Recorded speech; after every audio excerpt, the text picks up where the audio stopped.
Hello and welcome back to my channel. I'm Lydia. I am the dyer behind Ohloops Yarn in Spokane, Washington, and I am the co-host of the KPDR podcast here on YouTube. If you are new to my channel, this is my project vlog series where I talk about one project that I'm working on kind of in depth. So this is episode 2 of the I Smell Snow shawl by Melody Hoffman.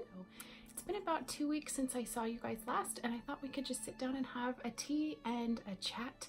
I'm having my tea today in this beautiful mug that I got at World Market shortly before Christmas, and I'm drinking a new to me tea. It's from Tazo and it's the apricot vanilla creme, and it is delicious. I was given this by my consultant. My children, my 2 youngest children, homeschool, and we have to meet monthly with a consultant, and she is just the sweetest lady, and she gave that tea to me. So yeah, it's still very hot. It's still steaming in my cup. But so I haven't made a ton of progress since I saw you guys last time, partly due to the fact that I've been kind of a little bit under the weather this month. And then also because I got a little distracted with some other March projects that I wanted to get done. I wanted to finish my quill hat by Andrea Mallory, and I wanted to finish my Through the Trapdoor socks, which were my March whip, and I did finish both of those things, which makes me very happy.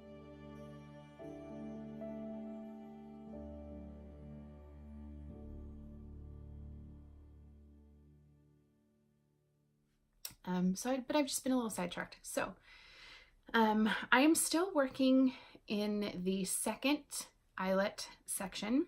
There are 3 eyelet sections total before I get to the center point of the shawl and then start doing the decreases. So I'm about 78 rows before section 3. So I will show you guys what I've done so far. So here it is. So this beautiful little stitch marker is where I was last time.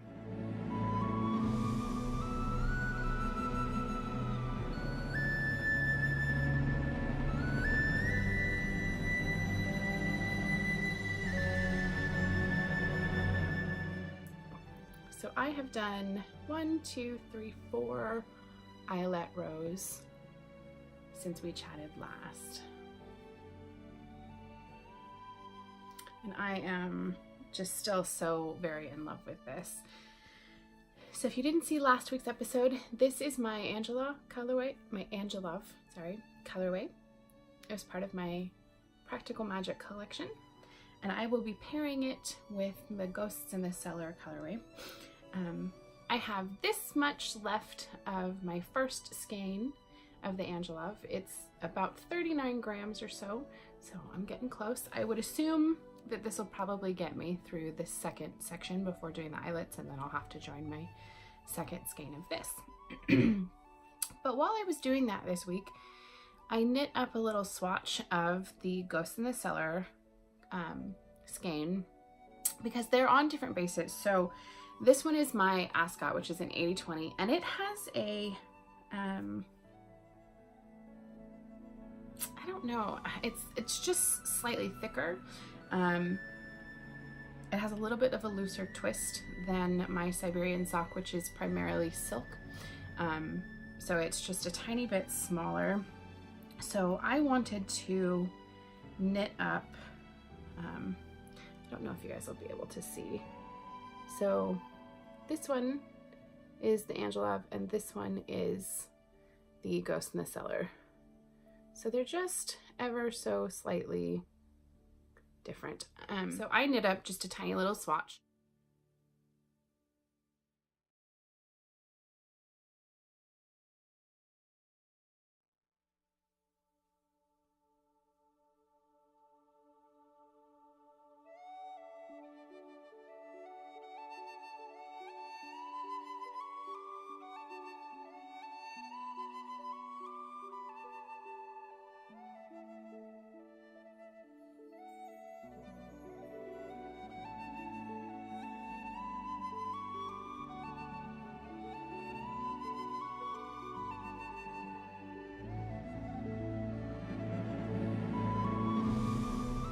just to kind of check my gauge. And this does knit up about, the rows are almost the same. It's like just barely, I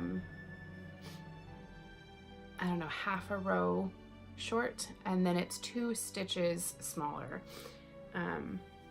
So I may have to adjust my needle size and go up, maybe to a 7 when I do this second half colorway, but I'm not sure. I'm gonna see. I'm worried that if I don't do that, the second half is going to be slightly smaller and isn't going to block out as well. Yeah, so we'll see. But I really love the way that the little swatch knit up, and I think that they're going to be very pretty together. Very, very neutral, which I'm looking forward to. The Ghost in the Cellar is primarily a sand color, but it does have those little pops of kind of a mauve in it, which the Angela color does as well every so often. So I think they will pair nicely. I have been noticing as I'm knitting up the Angela color that there are these cute little pops of red every once in a while, and I'm really enjoying those. So yeah, I'm just really loving it.